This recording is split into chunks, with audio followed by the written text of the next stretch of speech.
What is going on? You are listening to TAGSPodcast, aka Talk About Gay Sex Podcast. This is episode 655. I am your host, Stevie V, in studio looking at Lincoln. How you doing? I'm here. Hi, it's good to see you both. How you doing? With a great Lempicka t-shirt on. Yay, the Lempicka. show that should have lasted longer. Comforting t-shirt. Yeah. By the way, I saw the art exhibit, and we talked about this. Yeah. It was really good in Yeah. San Francisco. Yes, really great. Joining me, sitting next to me, the lovely and talented Kodi Maurice Doggette. How the hell you doing, Kodi? Hello, darling, and basking in the glory of you both. So, Yes. Aw. I know. You guys are my sunshine because I just got back from Puerto Vallarta and sadly didn't bring it back with me. It's a cloudy day today. It's a Monday, rainy day. Little rainy. Yeah, but that's okay. You guys are enough for me. I love it. But we are basking in the amazingness of the season finale of White Lotus. Last night. It's over. Yes. What did you guys? I loved it. I mean, I loved it too.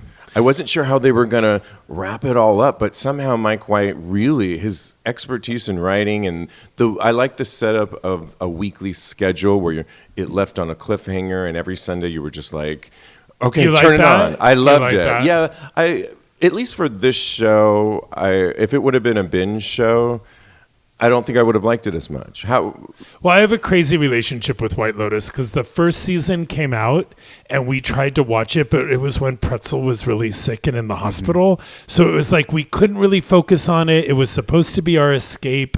Like I didn't have a good takeoff. Too much going on. And then we completely missed season 2 because it reminded us of Pretzel, which her 1-year anniversary of her passing away was this past Tuesday. So it's still fresh for us. So we started watching season 3 when like maybe 4 episodes were up and going, maybe 5, and we binged it. And I really like it one after another, like the through line of it.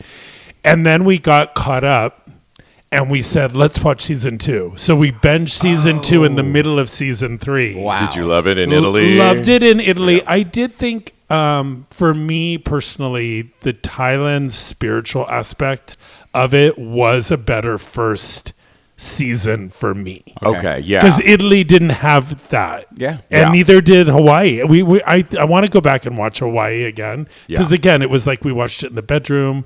We didn't really focus on it. And I think I'll really enjoy it now. But I love the air and the feeling that they create on that show. It's so fascinating. In Thailand, right? Yeah, in all of them. Okay. Even in Italy too. That whole idea of escaping your life to go somewhere luxury, like it's going to take everything away, and all it really does is put a magnifying glass on many on things. all of them. Those 3 women. Really great. The 3 blondes were cracking me up. And, Those girls. Yes. I mean, I'm really happy at the end, and spoiler alert, if you haven't, pause it here, but I'm really happy that they kind of came together at the end and kind of found their way.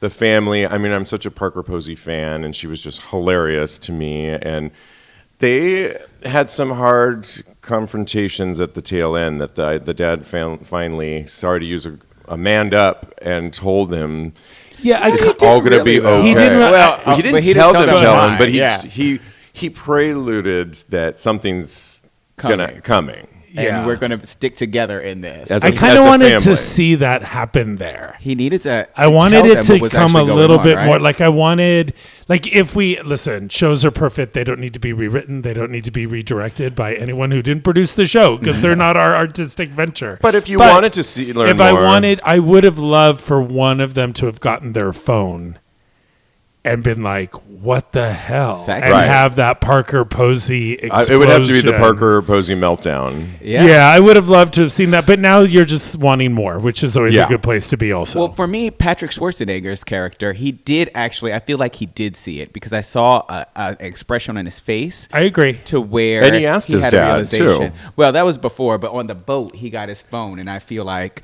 he really came to the realization that something bad had happened. So, but we didn't get to see the fallout of that, and I would have enjoyed seeing that. It would have been a good catharsis for me. But I did enjoy seeing my girl Belinda get all that money. Yes. Well, we were saying offline, I did too, and I loved her son, the actor that played her son, and their relationship was really cool. I did think that gave a prelude for season 4. Mm-hmm. I know I was telling you offline, but they haven't heard it, that I think she will be having wherever they go next. Okay. And she'll have her spa, and she won't be the only character, but she'll be one of many. And it kind of left, as they rode up into the boat, I felt like she's going to be in season 4. Well, that's what's so curious about this show, because in season 2, she wasn't in it. Belinda wasn't in it at all in Italy. She's in season 1. Right, she's in season 1. Yeah. And then Jennifer Coolidge's assistant was in season 2, and then remember went off in the, like, get the hell out of here. Mm-hmm. I don't know how fresh you are on season 2, but Jennifer, get the hell out of there. And I remember in season 2 thinking, Jennifer Coolidge kept saying to her assistant, "You're just like me. You're just like me." And when Jennifer Coolidge said that she's now like purple orchid status or something, remember she had like all this status, I'm waiting for like season 6 to that assistant to come back and be Jennifer Coolidge. Like, well, hell, I want Jennifer Coolidge to come back from the dead. That's not gonna happen. But also, you know what, not to bring it back to Belinda, but to bring it back to Belinda, she actually had that energy. She did to Porn Shy what Tanya did to Belinda. Right. Yeah. There was that mirror there. There's that whole energy that went down. And I'm looking forward to seeing how this story evolves in the future. It's very addictive. Yeah. And it's like you guys said, it's a microcosm or a microscope on the problems of all these people and how they relate to one another. So. And they could bring, like, one of the people in the first season could get divorced and then come back with their new husband or wife and be in season 5 going into a hotel. Like, you know what I mean? You never know. So what about Rick and Chelsea? We got to talk about the 2 people that died. That was so sad. The actor said in an interview he thinks it's one of the best love stories ever because one of them didn't just die, and she really was trying to be his soulmate, and sadly they have to die together. But I mean, he kind of likened it to a beautiful love story, tragic ending. Yeah, it was like Greek mythology, and especially carrying her, and then him getting the chutzpah to shoot him in the back. Like, come on. So I was telling my friend, I watched it with my girlfriend last night, and I was telling her that Chelsea resonates with me so much. Oh my God, I love her. Really? Yeah. I was like, that is me. That is what I try to do in a relationship. This is who I am. This is how I show up in a relationship. And by the time what happened to them happened, I said to myself, see, that's why you can't fix them. Because this is what happened. This is what I know. That's hilarious. You can't fix them. It was just to wrap it up, it was pretty emotional season, I think. Totally. A lot of emotions I felt. Yeah. And they're all complicated characters. Sometimes you think they're awful, but you felt for all of them in some way. And that's the brilliance of writing. I really liked it. In season 2 in Italy, it's fresh for me, but so much of it was just at the buffet table. And I felt like you were almost more in an all-inclusive standard resort in Italy than in this plush paradise of a completely different culture. And the fact that they always said the same hello to each other with the prayer. And like, it just brought you out of it. It was great. I love Thailand. I went years ago, but in Phuket where they filmed as well, and I loved it so much. It is always hot, hotter, and hottest. Okay. There is no deviation from hot. But there's a sultriness to it. The food is outstanding. Maybe I'm mistaken, but in all the actors' interviews, I heard about how hot it was. But in the actual show, they didn't talk about the heat that much. They didn't. They didn't, right? Like, they didn't. No. Like, even Parker Posey, maybe a little bit, but for the most part, they didn't really address the heat, which could have been yet another character in the show. That's a really good point. Yeah. That would be a great, 10 questions for Mike White. Right, exactly. Why not include that? Yeah. Okay, well, let's get into some hot topics. And recently on Watch What Happens Live, Andy Cohen had adult performer, porn star Rhyheim Shabazz. And you know how he has those bartenders there that make Gregory, our good friend Gregory was once one of those bartenders, which was really cool. Yeah. Well, Rhyheim Shabazz, who is no stranger to the adult porn world, was there, and he looked great, too. He was in all white, I believe. Well, now, apparently there's some executives are clutching their pearls and saying that Andy went too far with this one, because apparently he was talking about some of his content, not I was going to say gory, the hot details. I mean, but he was talking about what he does, films, and some people were for it online, some weren't, and some are saying that Andy is so powerful that it won't matter over at Bravo as an executive, and he brings so much. But is this much ado about nothing? I think he is much ado about nothing. I don't. You either love him or you hate him. Well, no, I'm actually very neutral. If I cared any less, I'd be dead. So I can't even offer an opinion because I don't like. Sometimes I see interviews with him with people I really love, like Sarah Jessica or someone like that, and I get into it, but it's nothing to write home about to me. I just thought, I can't even believe it was a big deal, but it does, Kodi, bring up the fact that we are still so puritanical in this country about sex and sex performers. And by the way, last I checked, it's not illegal to be an adult performer. And so he wasn't naked. So, but when it comes to crossing over to mainstream, people act like sex doesn't exist and clutch their pearls. What do you say to all this? I mean, I feel like the bartender is eye candy on that show. So who better than Rhyheim Shabazz to be the eye candy on that type of show? Was he a guest or was he a bartender? No, he was just a bartender. Oh, he was just a bartender. He wasn't. They weren't even interviewing him or anything like that. He just probably spoke on. I haven't seen it, but I really kind of want to watch it now.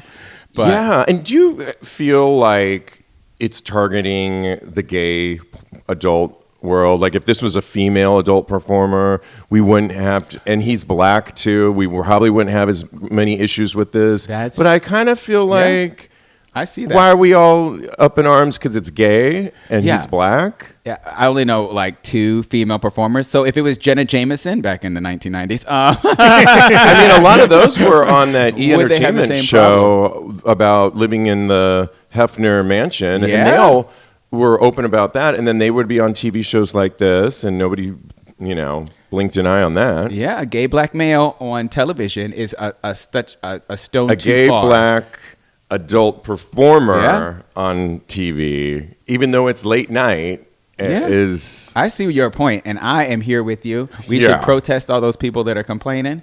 And I wonder how many people are really complaining. I mean, this is the housewives world, right? Isn't this all well, apparently, static apparently it's the dehumanizing of each other and all that? The word is that some were for it online and some weren't, but it's the executives that are saying he crossed a line, but he brings in so much to that network that who's going to really confront him? So we'll see. But I've heard he's done like 5 times in the past 2 years, right? That Andy Cohen's no longer doing it. And this is the last season of the... I just feel it's all for more PR, personally. Perhaps. Yeah. Well, let's stay on talk shows because... I love that Mateo Lane. Do you guys know comedian Mateo Lane? I was with him on Saturday at Radio City. He was amazing. God. Sold out at Radio City. Yeah. Wow, that was a busy night because who else sold out was Kylie Minogue. Yay. Love her. And wow, what a fun gay weekend here in New York there was a lot City. of Broadway. There was Mateo, Kylie. There were a couple parties. Well, then that makes sense because he did the morning show. Gayle King hosts it, and that's pretty good to get on that show. He has a new book out that he's talking about, and really? his tour. It's a cookbook. Oh, that's it's like a funny Your Pasta cookbook. Sucks. Yeah, but Bob the drag queen opened for him and was kind of the MC for the night, and then there were. I don't know his world really well. That funny guy that's like his partner, Nick, I think, or something. Yes. He was hilarious. And then there were 2 other comedians that were so funny. It was a great night. And I mean, to sell out Radio City, that's a big deal. He is on fire. Diego loves him. And we're gonna try and catch the tour if we can. But sadly, it already left. But back to his morning show appearance. Gayle King was a huge fan of him, talking about the new cookbook, Your Pasta Sucks. And she was laughing and said, can I tell one of your jokes that is in the book? And she's being dragged by it because she used one of the words. She just said the joke, and I want to hear what you think. She says, can I just say one joke? I hope I don't get in trouble. You do a riff about white women who approached you, and they said something about cooking, and you said, what in the faggotry are you talking about? And she said that she thought it was hilarious. Well, a lot of people are like, why did you say that word? And it was part of the joke, but it could go back, Kodi, to to the rap. Who was it? The Weeknd or somebody that went up and I want to say it was The Weeknd, or maybe it was the one that did the Super Bowl. It's Kendrick. It's Kendrick. And he brought somebody up on stage, and it was a white girl, and to sing the song, and she actually said the N-word, which was a lyric in the song. So is this reversed? Talk about Pearl. Everyone calm down. Keep going. Well, it's the same thing, honestly. For me, if you're going to be consistent. Yeah. Oh, yeah, definitely. I don't think that Gayle King should have said that word. He probably had a bunch of other jokes in this book, by the way, too. That's what I was going to say. Could she not have, her assistant couldn't point out picked the other 99 jokes? Hilarious. She should have picked another joke. Faggotry. Well, I think it's Gayle King hysterical. Is not part of the community, and it's not her word to reclaim. What exactly have her and Oprah been doing behind closed doors? You never know. You never know. That is all conjecture. She didn't call someone a faggot. She said, "What in the faggotry are you doing?" That is not the same word. Saying I don't think Mateo's joke. Completely different. Yeah, I don't agree. Okay. I think that it is a word that is very divisive. It can be used as a slur, and I personally feel like if you have not been hurt by a word, then you should not be able to say it. The word faggot, which I've been hurt by. The word nigger, which I have been... Oh, my God. Are you going to bleep that out?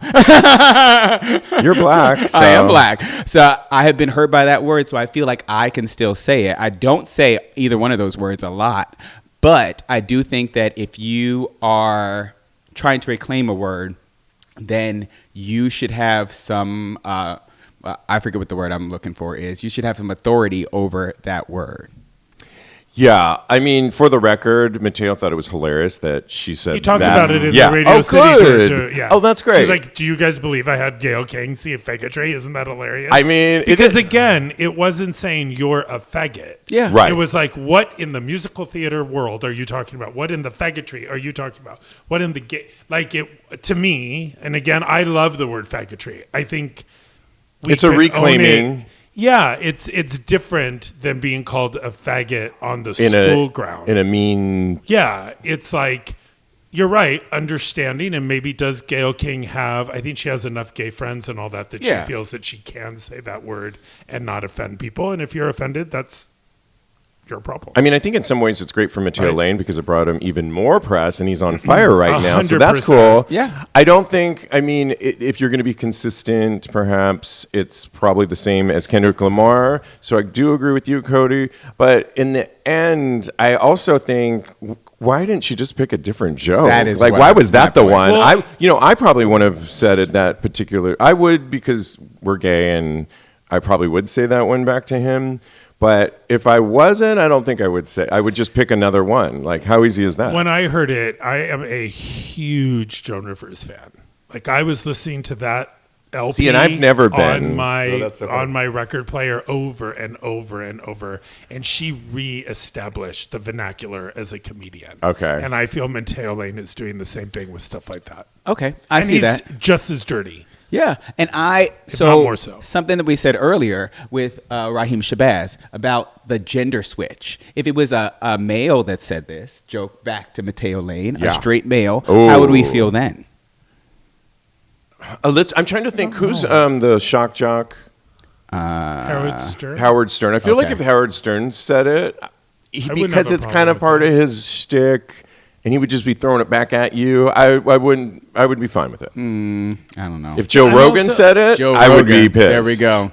Okay. Because he probably might say it in a more derogatory. I'm assuming. I don't know. But yeah. So it's interesting. Good question. But the fact that faggotry was on morning television. I know. Hilarious. And Rhyheim in late night television. It's just what is going on Bob, with TV? The drag queen's interview with Gayle and them about his Harriet Tubman book. There was some racy talk in that as well that was like enlightening and interesting and funny, and it was a good interview as well. So, well, good. And I love it coming from these hosts.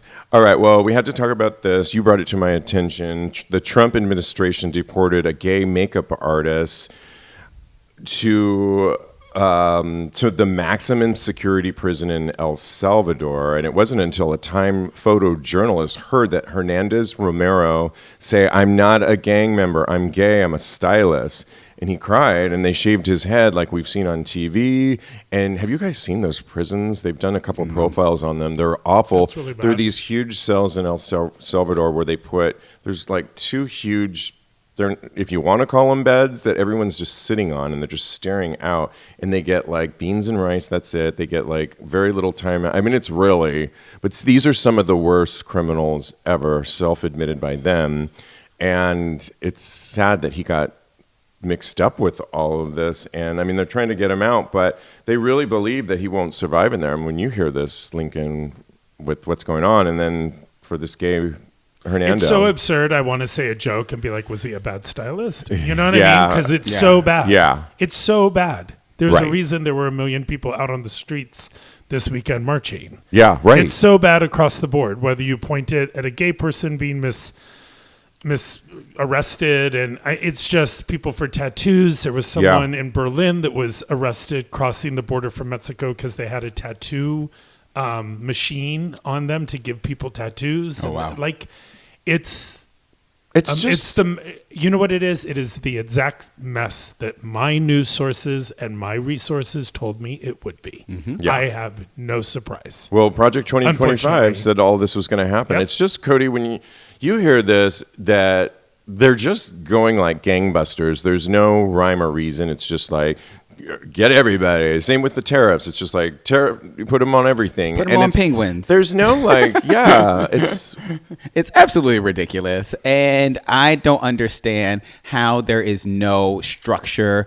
Well, I kind of do understand because, you know, who we're dealing with. So I understand how there's no structure. It's ridiculous. It's very unfortunate.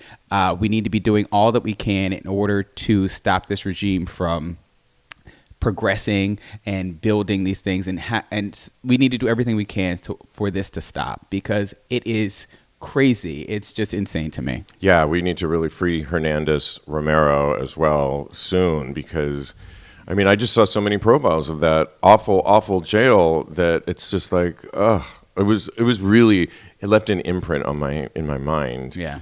And if you're maybe one of those people that are in there that have really committed some of those crimes, that's one thing, but it's really, it's awful. Well, I mean, that's a whole nother conversation. That is a whole other conversation. Yeah, right. Yeah, it should be a rehabilitation center, not a jail center. True. And sending someone all the way to another country where they don't even live. It's a mess. Yeah. And I hope that, you know, more Cory Bookers happen, more marches happen, and we get a break from it. Yeah.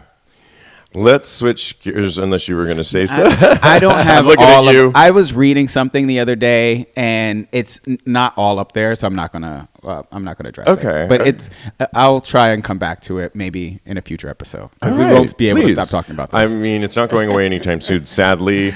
A recent conversation was happening on Reddit asking the question, does hooking up with guys constitute your main hobby? And somebody posted this question on there in what could sound a little preachy, a little judgy, perhaps. Some people took it that way. Some didn't. But not to sound preachy or judgy, they started with, and you know when you have to start something like that, you're being preachy and judgy, I think. But I've done my fair share of hoeing, he said, but sex seems to be almost be a full-time hobby for some guys. From preparing for it, where to find it, when traveling, it seems like their whole existence revolves around intercourse, and it's a bit odd to me because I really can't relate.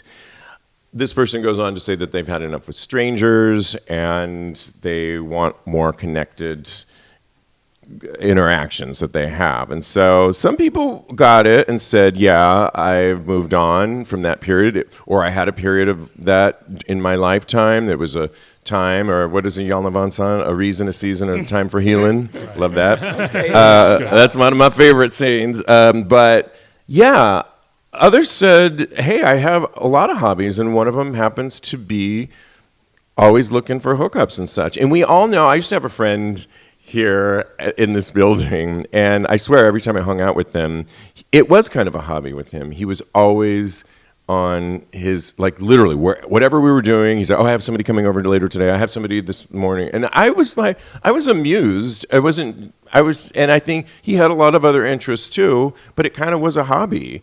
How do you weigh it on that? I don't think it's a hobby. What the fuck are you talking about? Is it just sex? It's called an addiction. An addiction. It's called a sexual addiction. And hobby Even if you're managing your life. Hobby is knitting. A hobby is taking an improv class. You're having someone put their penis up your ass. Well, I think the hobby part comes in. I'm not saying always that it's, looking for it and on the apps and going to cruising spots. No, we're addicted to our phones. You have to admit that, right? So making it sound cute that it's a hobby seems a little silly to me. And I'm not, by calling it an addiction, I'm not saying that everyone who hooks up randomly, it has an addiction problem. Right. But I personally believe, I've said this before in the show, the more you do stuff like that, you are wearing out the rubber band. The rubber band of your emotional call it the rubber band strength. theory. The rubber band theory, right? You're wearing out your emotional availability. It doesn't matter anymore because men are so interchangeable, which is fine. A lot of people live that way. For me, my mom, which came to me being gay and accepting that kind of late in life, and one of the reasons she was late to coming to me being okay with me being gay was she always saw in the 60s and 70s as it being a very lonely life because you were going from guy to guy to guy to guy in underground spaces. Yeah, it wasn't accepted. There was no gay marriage wasn't even right. That would never ever happen. So how could you have that structure of the rest of your family saying you have a child now, let's start going to church every Sunday, just structure. And I do think idle hands can be the devil's playground, and if you don't keep it in balance. But calling it a hobby seems a little cutesy. They may have been a little cute on that. It could be reductive. I think I've certainly had moments where not hooking up as much, but porn, where I've had to analyze that a little bit more and limit that so that the rubber band theory didn't come into effect. Same. So that I didn't take that into the bedroom and expect that, or I could only get off with the screen on. And sometimes I masturbate now just in my head, with an image of something without turning it on, and that was a sexual breakthrough moment for me. But how do you weigh in on this with how are your hobbies going these days? Are you in? I'm hobbying it up. Okay, which is great. Sexual liberation is fabulous. We have a gay podcast. You just don't like the word, I just want people to be taking care of themselves. That's all. That's my point. I totally agree with you. To call it a hobby kind of diminishes the fact that you can seriously be addicted to sex and looking for sex. Or on the other hand, the liberation of sexuality too. That could be positive. Everything in moderation, I feel like.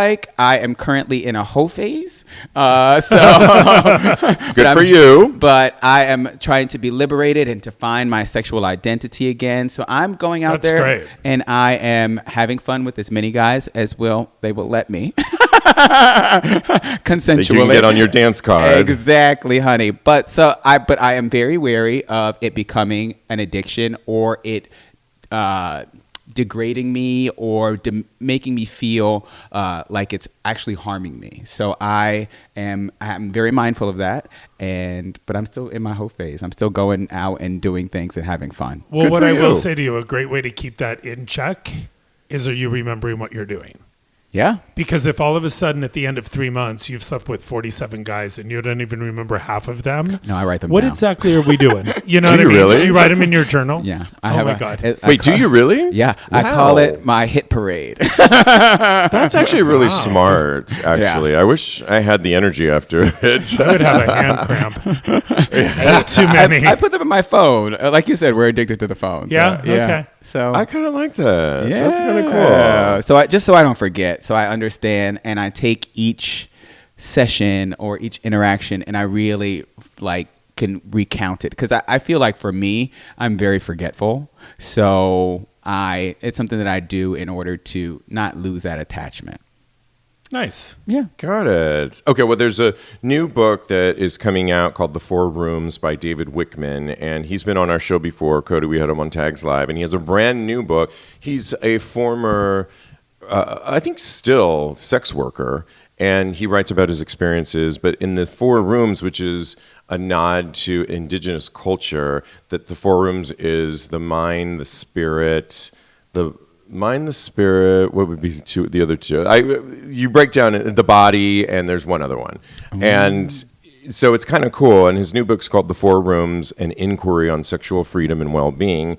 And one of the things that he talks about that's in the mind that I'm currently at, we're going to have him on the show, but cool. I thought we would talk a little bit about shame, because he says that many of us grew up with such shame, whether it was, I'll just read you a little bit. So many queer men are working from a deficit of cultural affirmation. If we were born into a queer identity, framed in disempowering and demoralizing terms, steeped in shame, how do we begin to reframe it for ourselves? Where is the welcome mat for those coming of age? And how do we reopen closed doors and see beyond the walls we've built? He really goes on to say that many of us as gay, queer people have many things, whether it was you were saying earlier, Lincoln, being, on the playground and being called like faggot and words like that. Right. I had that. And all the shame that we kind of compartmentalize over the years, but if not dealt with throughout time, it can come out in our queer relationships, our romantic relationships. And I was just wondering, it's a great book, by the way, The 4 Rooms, we'll have them on the show, but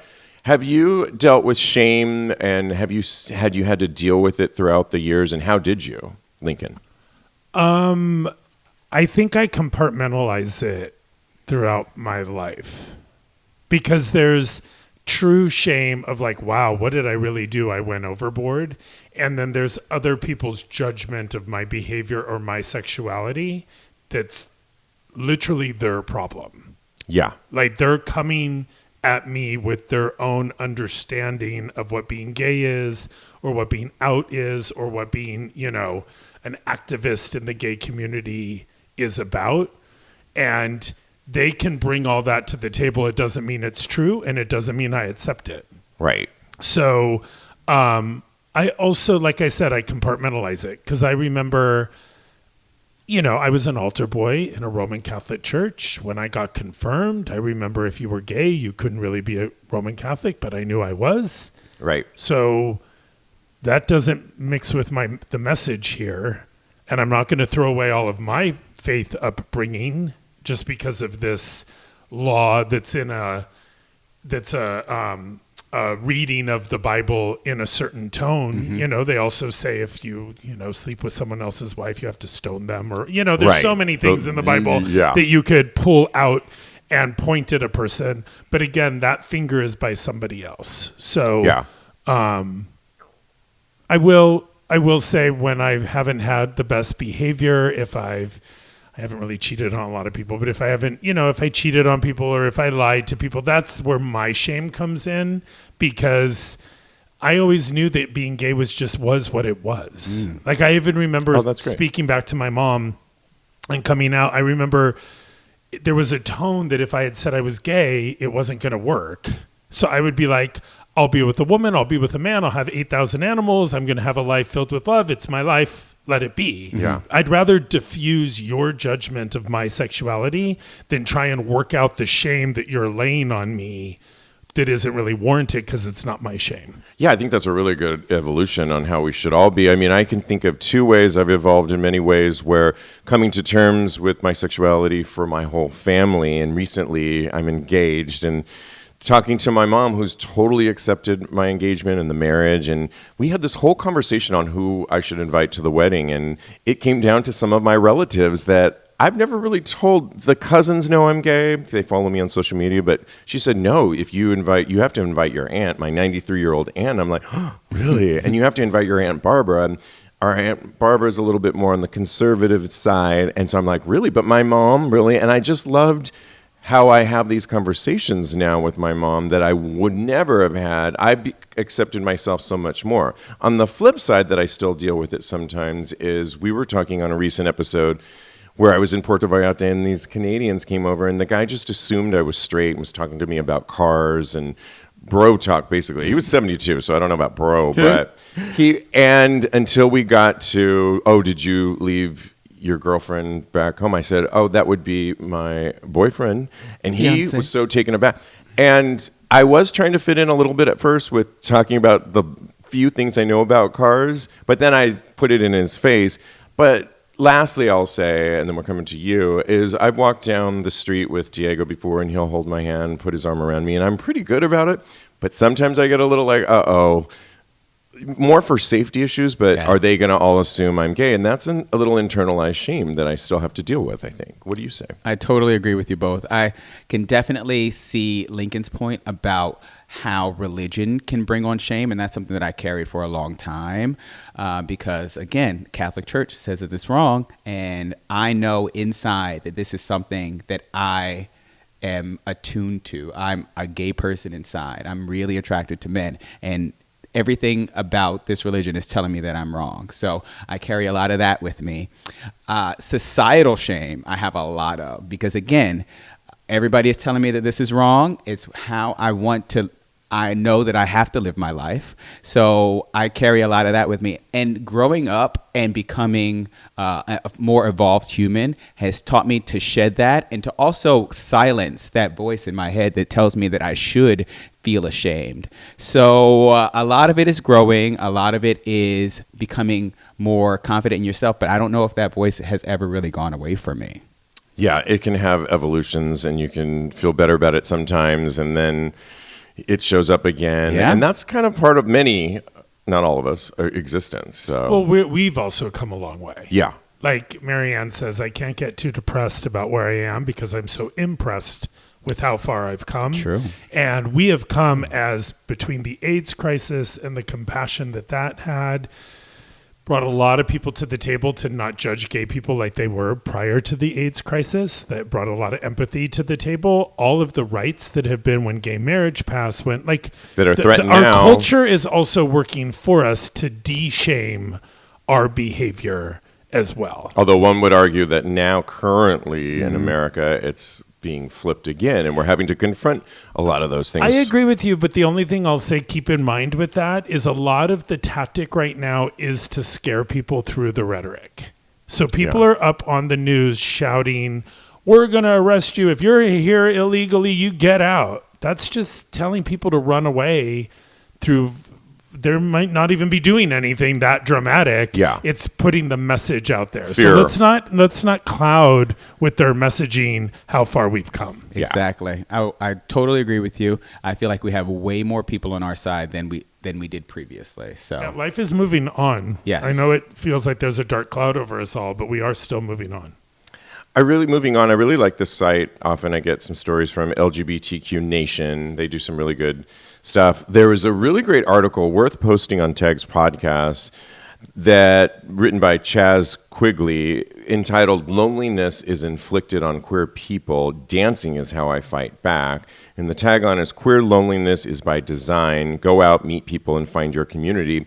He really talks about how kind of the things we were talking about in the book, shame, internalized, how we've always had to find these queer spaces, often in certain time frames, underground spaces, not so much today, but we are experiencing a little bit of that today. But he really goes on to say it was the club scene and the nightlife, that the thumping of the bass, walking into the club, that knowing you're amongst your peers, other queer people that you can really let loose, that getting out there like that has been such a solace to him, and therapy in many ways. And he's not saying it's the only thing he did to find that, but it's one of the spaces. And it got me thinking a little bit. He even had like a favorite song, a full choreographed routine to Destiny's Child, Lose My Breath, spins, drops, dips, every move performed with the kind of desperation and joy that only comes from knowing you have no choice but to give everything. And we've all been to circuit parties before and felt that camaraderie, if for lack of a better choice of word. But what has the club meant to you? And do you see anything that he's saying about loneliness, but how we found it in our queer spaces like the club? Definitely. Like we just said in the last story, there's a lot of shame that comes with growing up gay in this society and with so many things surrounding us. So it's very easy to feel isolated. Going to the clubs, meeting people, that is a way of combating that. And dancing the night away, that is a release. It is something that makes you feel joy, me personally speaking. It is something that makes me feel all the stress just go away, and just the music takes over. And I love it. I advocate for it now. I do it now, especially in this time. And yeah, I love it. Yeah, I think I was talking recently. I went to the New York Eagle by myself on a Sunday night, and I found myself not in a corner, but by the DJ platform, and I was just giving it my all, dancing my ass off. I love that. And people were looking. I mean, I was just in my zone. I was feeling the music. I loved Michi or Mitch. I forget his. We'll find his. DJ. Mitch Farino. Yes, I love his. I love his whole vibe, and his music is so good, and I was just vibing off of it. But it also reminds me when I've hung out with the Vakaya crew and been on one of those cruises where there's costume parties and you're just immersed with queer, and you find that unity that maybe you're not finding in your day-to-day life. But how do you weigh in on what this guy's saying? I love it. I just don't find that I've been out of the dance scene for a while now. We haven't been to Horse Meat in. I was just gonna say, let's go to Horse Meat. No, I mean we were at with you where we saw you and Dago, Old Navy pier with Honey Dijon. Honey Dijon, that was amazing. I think that was one of the last places that I was out dancing. I don't want to be the bearer of bad news, but I love that whole thing that he said. I completely agree. I just don't find that there's a lot of real dancing going on anymore. There's a lot of step touching and a lot of drug use, and that's not dancing because you're not really connecting. You know what I mean? So where we really wanted to go to this certain pride party that we couldn't get tickets to, which hopefully we will, that I've heard the music has more lyrics, the people really dance. It's not just a circuit event. It's more of a real dance party. So we'll see. Brute. When I go to a Brute party, I really dance and have a really good time, and they're throughout the country. But I don't, listening to Pots and Pans or high techno or just that step touch feeling, that's group fitness. Music makes all the difference in the world. Like I miss the days of the Roxy and Twilo and those things where you could go and consuming. Dance. Yeah, you did. Like there was space to dance, and you had one friggin' vodka cranberry, and you were lit for the night with your clove cigarette, dancing your face off. And I'm sure there's younger gays that are doing that now in their own way, and I hope they're feeling it as much as they can. Heck, I have a party in here every Friday after I put on BBC Radio 1, and I am dancing in here. It's like I'm a performer. I should have I feel like I am, but it's so much fun. We listen to a very different BBC radio. Oh, yeah? I listen to the BBC. It's the news. Yeah, well, I love that app, but there's a lot on there, but BBC Radio 1 is my favorite on Friday. Sarah's Story is my favorite. But, I was just going to say, maybe we should bring it back. We should just go out and just dance and like nobody is watching. Yeah. Because they're all doing the step touch. So why would no they be step touching? No step touch. Staying on dancing here, there was a queer man that says he won't be intimidated after being told to stop dancing at the gym. And his name is Damien McLean from Brisbane, who claims he was told to stop making people quote-unquote uncomfortable by dancing between sets at a branch of World Gym. I used to work out there in San Francisco. Says he's still attending and is now wiggling his butt in protest at toxic masculinity in gym environments. And, of course, they tried to get World to talk about this, and they said, we're all inclusive, but I'm sure somebody did say this to him. Yeah. Kind of have a feeling I know how you're going to weigh in on this. Sounds annoying. What are you doing? I feel like I've been, recently, well, I want to hear what you have to say. Let me just say, I, for the longest time, just worked out in my building gym and was fine, and then last year decided I need to re-enter gym culture. It's too isolated down there. So I joined Crunch Fitness on 19th Street. I believe you teach a class there. I do. And I wanted to be with the people. I wanted some eye candy. I wanted the music and the nice lighting. And it was great. But I forgot. Everybody's on their headset. And I found it I don't remember it being that way. It sounds so old. But where no one is looking at anybody. And so if there was any kind of, not that I was trying to hook up, but just even say hi, I wasn't getting that there. But I enjoyed it, and everyone has their own style, and I'm rocking out to my BBC Radio 1. I nod my head a lot when I'm in it, but if somebody was dancing next to me in short shorts, my sister says at her gym, they'll have the hot pants on, and I'm like, whatever, do you. It's not really affecting me, but what do you say to it? If I am at the free weights and there is a limited space, and you are doing pas de bourrée, fan kick, jazz hands, go to the group fitness studio. Don't do that on the gym floor. It's unsafe. It's not a good idea. You should not be doing that next to people lifting weights. Well, I have a feeling he wasn't taking dancing is. I think he was probably booty shaking in his space. That's fine. I mean, listen, I have a lot of editorials about gym culture because you're right. There's a lot of people that are just in their headphones. Everyone else is dead to the world. There are other people that do a set and then they're straight into their phone with their texting neck hunching over their phone, thinking that they're getting healthy and they're not at all in tune with their body. Then there's an entire subset of people that when they do weight, throwing the weights down, that's going to be our moron and you don't lift weights that way. It's too heavy. Yeah. You can't handle it. You're weak. That's all that shows. If you're doing, again, jazz hands in your little dance routine when other people, if you're considerate, fabulous. You shake your ass as much as you want. But if you're, I don't know how big the gym was and I don't know what he's doing, but again, appropriate. I don't think world gyms tend to be pretty large, but to me, I don't have an issue with this. I said that, Kodi, but I have more issues. I just flew from Puerto Vallarta here. Plain culture. We all know the stories, but I couldn't believe there was this family and they had 4 or 5 kids, grandparents, I think from Long Island. They had the accents, and that's fine. But they were on my plane ride coming to Puerto Vallarta, they were annoying ahead of me. And on the way back, we timed our trips right, where I was literally in front of them.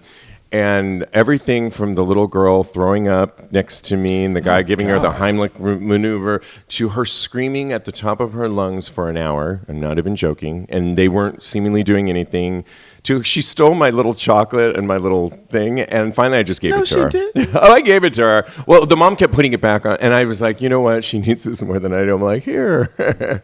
So it was, I think we need to put more pressure on airline stuff than gym stuff like this. I think it's all the above. But did they have their shoes off? Because that gets on my Did you see Michelle Williams? Michelle Williams from Destiny's Child? Yeah, she just posted on her TikTok that she took a picture of some foot that was creeping up in first class.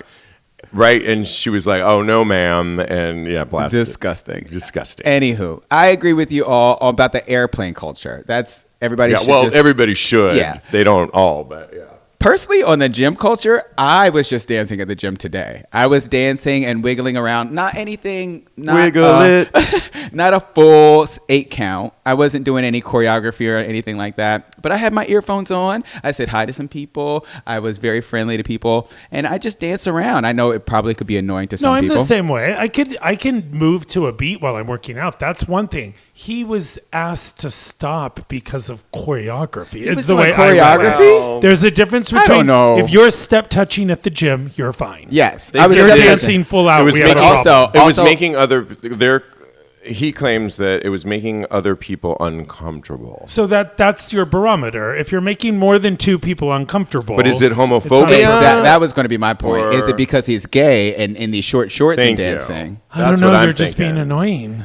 What in the faggotry are you doing at the gym? You can say it. Gail can't say it. Also, you're there to work out. Consider other people. They paid a membership too. Come on. I hear you. Another thing that I do, and you might take issue with this, I sing in the gym. Oh, no. That would be annoying. You have lost all of your credibility. That would be a little annoying to me. I try and do it as quietly as possible. You do sing a lot, I've noticed, because we've shared space. A lot. We've shared a hotel room before. You've stayed here before. And I think it's great. I love your voice. Thank you. I noticed, you sing a lot. I sing a lot. So I do it at the gym. I was just rapping. At least you can sing. So I mean, thank you, darling. I do my thing. I think if it's noise invasion or movement invasion or throwing weights invasion, you're not acting appropriately. I mean, we can continue the annoyances where people walking down the street on speaker and they're screaming. Oh my God. And I'm like, and I look at them like, are you kidding me? Even on the train, I hate it. They try and talk in between stops on the telephone. I'm like, you are not going to have service in 2 seconds.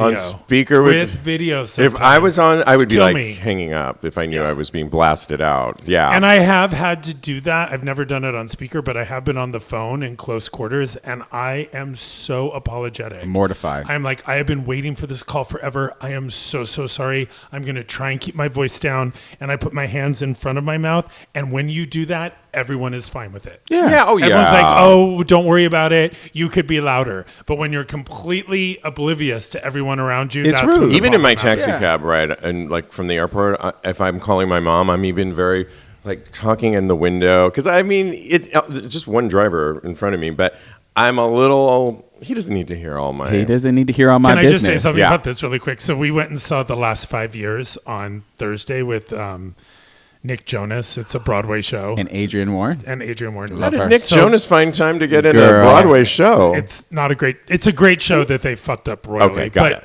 That's how. Our tickets for that Pride party went up at 8. And we were like going to sit in our seat and get the tickets, and then the curtain goes up at 8:10 because all Broadway shows. That was the plan. We were refreshing, and the lights went down. I was like, "Fuck!" And I put it on airplane, and I was like, "How many people have broken out their phone in front of me? All the theater that I go to, if I did this under my jacket." If I did this on silent, if I had turned down the light, it was, and unfortunately, I would be shaming you. There was no connection between the two leads, and there's only 2 people in the show. So then after about 20 minutes, I was like, I'm so not interested in this. Who's going to get mad at me with the phone? And I didn't do it. Nick Jonas or Darren Criss? I'm talking about Nick Jonas. In a new show called The Last 5 Years. Oh, I want to see the Darren Criss show. Sorry. I saw that one too. It's very good. Okay, got it. Yeah. Sorry. Okay, moving on. Moving on to, right now there's this self-care on social media. Gays are stripping down, hanging loose, and modeling self-care routines on social media. And I love this article because it cracked me up because the article starts off, you can really have self-care without spending any money, and you take a walk, and you can, which are stuff that I will just tell you my self-care routine in a minute. But really, all the things that people are posting are not really. They're like in saunas looking, which is great. And it looks like this doesn't look like he's spending, he has a mask on, but I mean, Wilson Cruz at home. That's great. These 2 guys are clearly, it looks, I don't know where they're at, but they're in robes. I don't know. So these are thirst trap photos covering as self-care. Which makes other people feel worse about themselves. Kinda. It was a little cringy, but first off, when I do my self-care, other self-care for me is often a nice walk with Diego or just by myself. We did take a picture to show where we were at Little Island about a week ago, and that's kind of, I didn't put hashtag self-care, but... There's nothing wrong with that. Yeah, and so, I mean, I don't mind that. We weren't in robes, though, at a luxury spa, because I think if I was, I just would enjoy the moment. I wouldn't take the picture, but I know content creators need all this stuff. Yeah. How do you weigh in on this, and what's your self-care routine? So we have spa days at the house at least once or twice a week. We do not take pictures of them while we're doing mud masks and all that. Right. This past Christmas, because you're supposed to see the glow and the effect, not like the you're process. We're doing like shaving backs and doing the mustache and doing the beard. I don't want to see that. Right, exactly. But Peter bought me the full-on entire line of MDNA skin with the magnet thing that pulls the port and all that. Just for the people who don't know, Madonna's skincare line, and regime. It is so good. Is it luxurious? It is so luxurious, and it feels good, and it works, and it's So we do this all the time, but I don't really do a lot of photos of it. That's okay. But if I'm at a fabulous spa and I get to a place where I'm so relaxed that I'm like, I'm going to make a cute little post. No shame in that. Yeah, I guess I don't usually have my phone with me often in those spas that you leave them in there, and I forget about all that content. I really do need content, so I probably should be doing some of the stuff. I know. Well, now that we are all White Lotused out, I'm probably going to keep it going. But what's your self-care? What do you think about these people posting, the gays? Meditation is free. I love to meditate. I love to... like you said, take a walk. I haven't taken a walk in a long time. I normally am rushing when I take a walk. But meditation, listening to white noise or... white noise? Yeah, it's good. It helps calm me down. So all that is free. I haven't taken any pictures of it, of course, but I have taken pictures at the spa before, but in the locker room, like you said, before you get rid of your phone and actually enjoy yourself and really de-stress, because your phone is a stressor. Totally. For me, I cannot have my phone and not look at it and not be stressed out by anything that's We've on the all phone. known each other a very long time. Do you guys remember when I did Centering Thought? on my Facebook and on my Instagram. I do. And every morning I would do a 5 to 20 minute meditation with a centering thought. And then on my pages, I did it for 2 years solid. Every day I did a centering thought. And people really responded to it. They're like, thank you for this reminder. Thank you for this. It was very rarely a photo of me. Every once in a while, I'd be like running late and I'd do it in a subway and have the subway car running behind me. And I do centering thought, like you could do this anywhere. And then it became a bit of a chore and it was taking away from my self-care. So, you know. Yeah, but that's all positivity and I love that. And you're giving self-care to others as well. So, can I circle? You just reminded me of something. Can I circle back to the gym thing for just one thing? Yes. Have you guys seen people at the gym with the ring light doing content of their workouts? Yes. So trainers tend to do that. Same as dancing. I thought I was in the way with this one guy the other day, and I was almost like apologetic. Like, oh my God, I'm so sorry. And I was like, so wait a minute. Rude. Like, I shouldn't be apologetic to this. Yeah, because you feel like you're in their way. And I don't want to be in their video. Ew. Why do I I've want had to do people that? record my class and had to have a confrontation about it because that's my content. Yeah. And what are you doing? So I think just self-care and gym culture, let's all try and be more respectful of one another and take care of ourselves in those situations. I just gave my notice at Crunch. I'm back to just working out here. Yeah. It was fun while it lasted, but yeah. But then I just had a thought, how else are they going to get their content for it's a little obnoxious, but I don't want to be in your video. A lot of my people that I watch on YouTube, they're either in Miami and they do outdoor stuff, so it's like great. But when that is taking over space. Forget the dancer. Gym. Forget the dancer guy that's just dancing in his space. Ring light, a little too much. But back to self-care really quick. I just had an amazing adjustment, and my neck. I don't know if you go to see a chiropractor, but I don't go all the time, but I know when I need to get adjusted. I knew I needed it. And the chiropractor in Puerto Vallarta, was awesome. He said, we really aligned really well together. I said, honey, I needed this badly. I relaxed, and oh my God, that was my self-care, just that moment, and I feel so much better, and I'm going to go see him again. But yeah. I think especially the times we live in, the more self-care you do for you, maybe it's a hookup.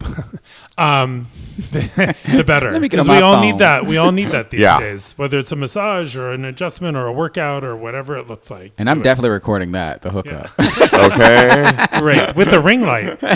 Lastly, Queerty is putting a question out there, but I thought, and they're to all their readers, and they're asking the question, what's an incredible experience you've had but wouldn't repeat? And they preface it essentially saying that gays have always taken risks, and from travel more so than our whatever it is, we put ourselves out there in various ways. But the question is, what is something that you have done? But with that in mind, we want to know, what's an incredible experience you've had but wouldn't repeat? And I know, I was trying to think of, the only thing I could think of was my 40th birthday, where I was in Brazil, Rio, and I did hand gliding, and we drove up this mountaintop, and it was, the higher up we got, it was like foggy, and literally the guy said, this is what you will do. We're going to be attached at the hip. He told me, you will run with me off this cliff in tandem, because the only way it's going to work for the hand gliding thing to go properly up, and I take really good direction. It's one of my strengths, and I listened and did exactly what he said, and we had an amazing experience. I loved it, but I probably wouldn't do it again, but it was amazing. So that's not necessarily a gay thing. No, it doesn't have to be a gay thing, but it's just like they treat queer people as we take a lot more risks, maybe often than some of our counterparts. So can you think of anything? I will never bungee jump again. No. But you did it. I did it in Denver with my boyfriend at the time, Kevin, and I still feel my neck is wrong. Oh, no. Yeah, that's like 25 years later. That just didn't, it's the exact opposite of your chiropractor appointment. Yeah, right. It just kind of like unaligned stunted all of my vertebrae. Ugh. And it didn't, I don't ever need to do that ever. Plus, again. Was it like a minute? Was it all the anticipation and anxiety? Yeah, it was just too much, too fast. Not my. Did he like it? I don't remember. I'm still feeling He's forgettable. shell-shocked for it. No, because I was so in my like, what did I do? Like, why did I do this? Now that I'm 55 and I've had major surgeries in my body, I know I will never go skiing again. I'm okay with that. I was never a good... every time I went skiing, I broke a bone anyway, so what the hell am I doing? I should not be on skis to begin with. I will not do the bungee jumping. I will not... there's certain things I just won't do. I know we sound... I'm 54, and I won't sprint anymore. I don't do certain things. You were telling me, Kodi, when we were watching the Super Bowl recently, that we should start a football league. And I'm like, now in my 50s, we're going to start. And I know you meant flag football, but I'm like, if we were going to do this, we should have done this like years ago, not now. And I'm like, absolutely. So I do agree with you on that. There's certain things that I did do that I won't do now. It's just, we were talking, Kodi, offline earlier. You were calling your insurance company, and we were talking about, and I was talking about I have to get a measles vax because I'm going to Africa, and we're like, oh, health is so important. And it is. I mean, how do you weigh in on this? I can't think of anything. Maybe just have a boyfriend. I don't think of anything. Never doing that again. I know, You're never doing that again. Don't say that. Don't put that. I'm joking. The moment you say that, they walk in the door. Oh my God! Not right now, please. The only thing I can think of. I haven't done it yet, but I definitely want to go skydiving at least once. But then after that, I probably will never do it again. But that's probably the only thing I can think of. Everything else I would do again. I love to experience new things. I love to be thrilled. I love to be roller scared. Coasters, all that stuff. I love roller coasters. Yeah, I did zip lining once, and I liked it. Maybe fun. Would do it again. Yeah. But it's not like I need to do it again. I mean, there's no hard and fast rule. If I'm somewhere that is like everyone zip lines and it's really fun, sure, I'll do that. But bungee jumping, no. Yeah.